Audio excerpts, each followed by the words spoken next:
what has been done. It's a quick and basic recap. Hi everybody, and welcome to SEO 101 Core Process for SEO program. So in this session we want to do a quick and basic recap, a quick and basic overview of what goes into SEO.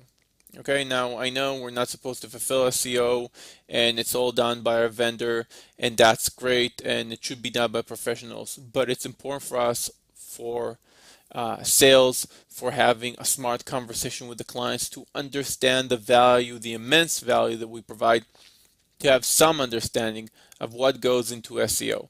So in this quick session we want to go over some important features that go into SEO service.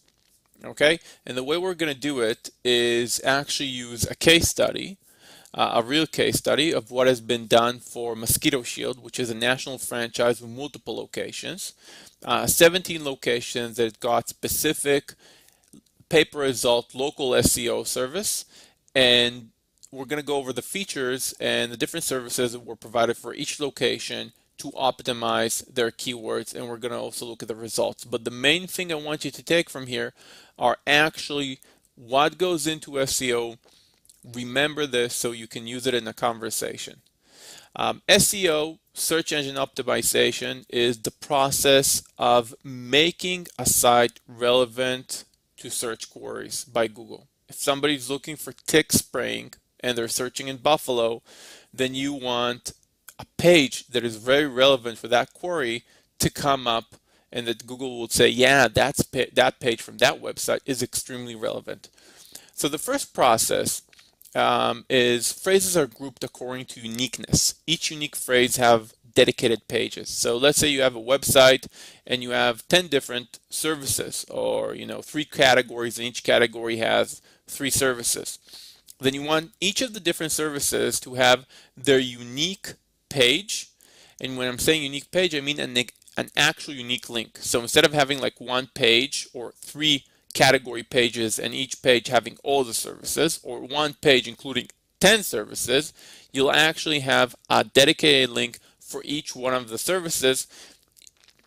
So for example, in this slide we see tick spraying in Buffalo would be moshield.com/tick spraying Buffalo, and mosquito spraying Buffalo would be moshield.com/mosquito spraying Buffalo. Instead of having, for example, moshield.com moshield.com spraying and having both tick spray and mosquito spray on that page. That will make it less relevant for Google. You need to make it extremely unique for Google so Google will say, okay, yeah, that's very relevant for the keyword phrase. So first off, go into the website and actually restructure the links, and that's part of the service. Second is what we call a lot of work on the on-page meta tags and content. Okay, so first off, tag rules. Target phrases must be in meta titles, H1 and H3, mix, and body copy. So if we're talking, for example, we're saying tick spraying Buffalo. Okay, tick spraying Buffalo is a specific phrase we want to rank for, and in that unique page of tick spray Buffalo, we want to include the term tick spray Buffalo in the meta tags, meta title, that's the title we see on the top of a page where we browse, in headers, in titles, big titles on the page, and in the body copy. Okay, and in the body copy, we want to have at least 700 to 1200 words with about 1 to 3% density of that term. So let's say, for example, out of 1,000 words, okay, 3% will be 30, right? 30 times. We'll need to repeat the term tick spray Buffalo. Okay, and obviously this needs to be written in a way that seems very intuitive and very human and not computery language, which they excel in. URL structure, keyword phrase must be in URL, exactly like we said. And if you look at this image below, you will see everything that I'm saying in actual code. Okay, so meta name description, okay, that's the description of the page. So if somebody finds this page, this is a description of what they see in the Google results. Choose mosquito shield of Buffalo for local tick spraying in Buffalo. You can count on deliver fast and complete results. Okay, and you have tick spraying Buffalo, right? That's the link of the website, and you have the location, you have the type of tag property. This is an article. You have content, the title of the page. So in the top browser title, you see tick spraying Buffalo mosquito shield. Okay, and everything that I just mentioned here goes in to what we call meta tags, which is in the code of the page that Google can find. And obviously, we need to install Google Analytics that we can track and make sure everything goes according to the optimization plan. So that's on-page meta tag and content structuring and writing and revisioning. Then we have images. Images or media in general, but let's take this example of images. Images need to have alt tag on at least one image with keyword phrase. So for example, you have on the page, we said we have tick spraying buffalo. So tick spraying buffalo, you have an image of a tick spraying buffalo, and you have an image of a tick, and you have on the image alt code, which is basically text attached to the image that Google uses to find the image, and the text on the image will say tick spraying buffalo. Okay, so that's very important. Also in the meta tags, again in the code, this repeats itself. Another thing is social shares. So if the business has some social shares, whether it's a few YouTube videos, whether it's a Facebook post, whether it's a few tweets, and if not, GB can help them get those different. They can help them open a Twitter page, they can help them do some posts on Facebook and get a few likes and get a few retweets and embed those social posts on the website and also link back from those posts to specific pages of the website. And again, everything is very page and keyword specific. So fourth being social shares. Internal link silo. Internal link silo is basically each site we optimize might have an internal link and should be part of a link silo. Internal links meaning pages inside the website linking to other pages inside the website, not from the outside coming in, but inside. Let's look at a few examples. So how works page to link to product info page on the website. The product info page to link to about us page on the website. The about us page to link to the customer testimonial page, and so on and so forth.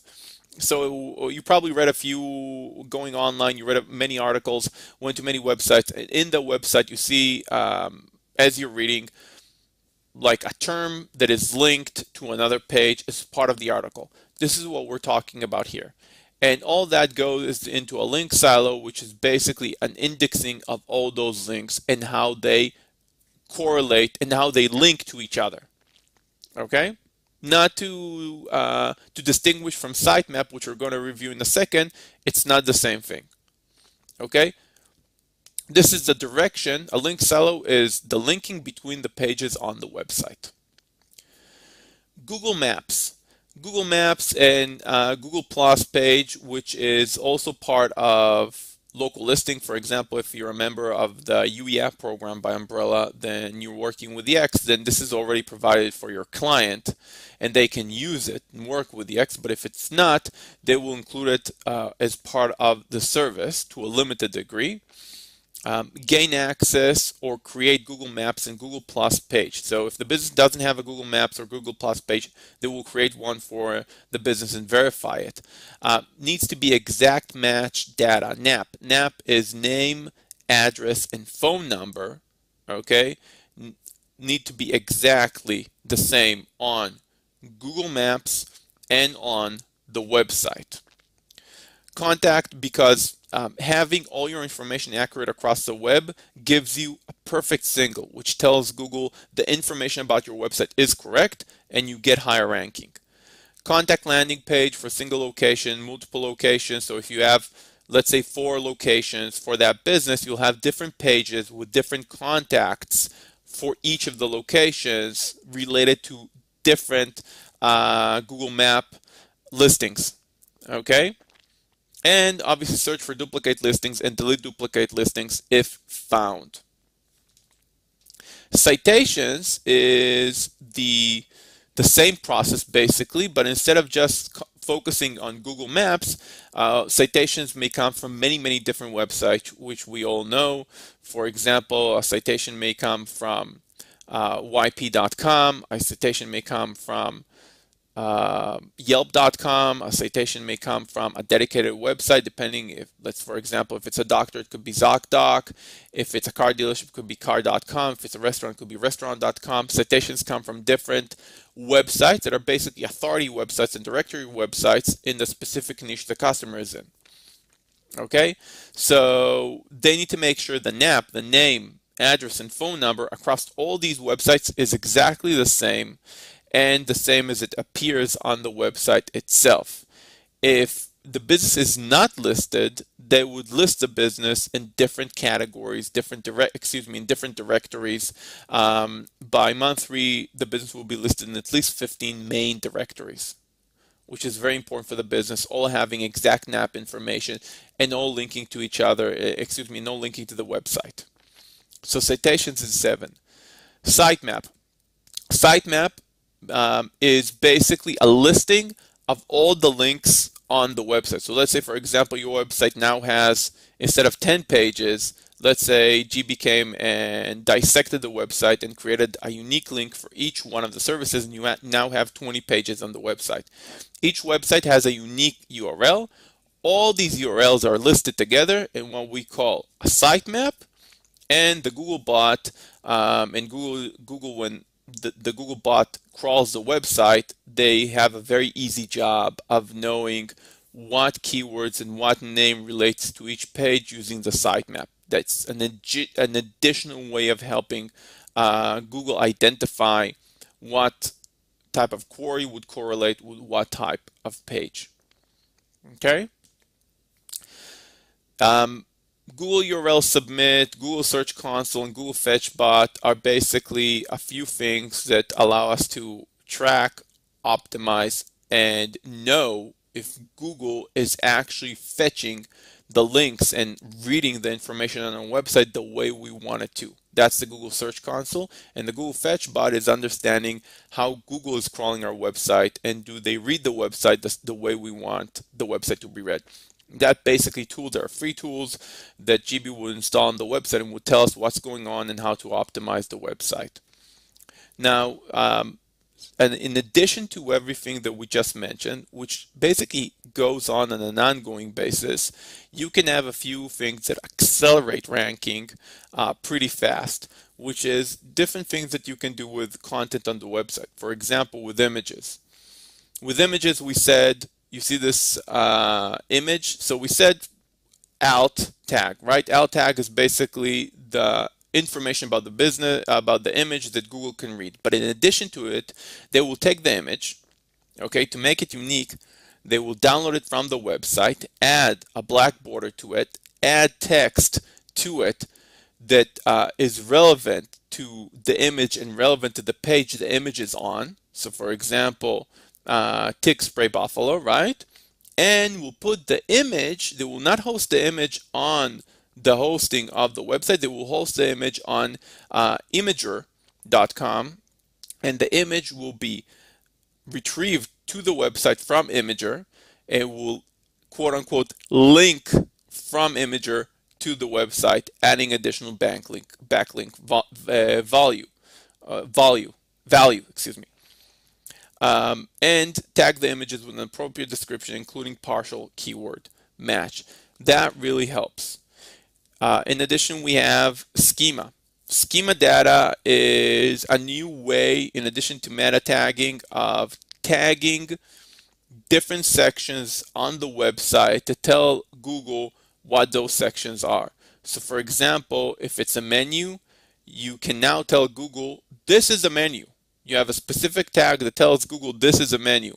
If this is an article And you can have specific tags, schema tags, that tell Google this section of the website is an article. This name, like John Doe, is the writer. There is a meta tag that says writer. Okay? These reviews are first party reviews on that specific article. Okay? So that is very in-depth tagging of intent-based for each section of the website. Okay, this is today very important because searches are more and more done by voice. Voice searches are becoming more and more sophisticated. Okay, they may include a search, for example, mosquito spraying in Buffalo, open today, with promotion, and local, just as an example. Could be as in-depth as that. With a restaurant, I can give you a more simple example. For example, it could be Italian restaurant, open Fridays, 3 stars and up, has a vegetarian menu, has panini. So Google needs to understand what panini is, go to something that is tagged as a menu on the website, search for panini, right? Find it or not find it, and come back with a result. That requires very high in-depth indexing, and we get that with schema indexing. We have code bloat. Code bloat makes everything harder to read on the website and makes everything slower to read on the website. So what GB does from time to time, it's not with all websites, only websites that need it, and only websites that we can actually control the code, is taking on-site styling code. Styling code is, for example, code that says this font needs to be size 16, red color, and Rubik family, with a rounded border of 5 pixels black and a background color of red. So you can write all this text inside the website, or you can write it in an outsourced file that is called a CSS file and just link to it. So instead of 2,400 lines, like in this example of code, you can have 2 lines of code saying, hey, fetch all this information from this link. And that makes the site much faster to load and much better and much easier for a Google engine to read. Google does need to understand what these 2,400 lines are, right? Doesn't mix Google up. So that's something that we help with. And obviously, backlinks. I guess many of you heard about this term, backlinks, which is essentially links across the web that are relevant to the website, have high authority ranking by Google, meaning Google thinks these are good websites, and they rank back to the website we're trying to rank. And again, that's work that GB does for the website owner. So all this goes into SEO optimization. Okay, there is more work, but when people talk with you, go over this session a few times so you'll have it in your head, just the basics, what are meta tags, what are they used for? How do we use images to help with SEO? How do we reduce the amount of code on the website to help with SEO? How do we link from other websites to help with SEO? How, when we make sure all the information across the web is exactly accurate about our website and links back to our website from different directories, how does that help? And then in a conversation, and when I say conversation, it can also be an email conversation, a chat conversation, or a phone conversation, or a face-to-face conversation. Usually a person doesn't want, a full university course about SEO, but they want to see when you drop, some information here and there, it makes them trust you, that you understand what you're doing, that you're part of your occupation, even if you're not doing the fulfillment yourself. And that's very important. So watch it 1-2 times and you'll have it memorized and you'll know exactly what it does. Just as an additional bonus, These are the actual results that GB got for mosquito shield within 3 months. Okay? Total keyword phrases 185 over 17 locations. 92% of them they got ranked on page 1. Right? So East Central New Jersey, they got 10 out of 10 keywords. Northwest Metro, 8 out of 10. 10 out of 10, 10 out of 10, 8 out of 10, 10 out of 10. As we said, 92%. That's amazing. 3 months, 185 phrases that were not on the first page now are on the first page. Thanks for all that immense work. And imagine how much work is it? It's a lot of manual work, as you can see. Almost nothing is automated. So all that goes into helping our clients get to page 1 very fast and stay there.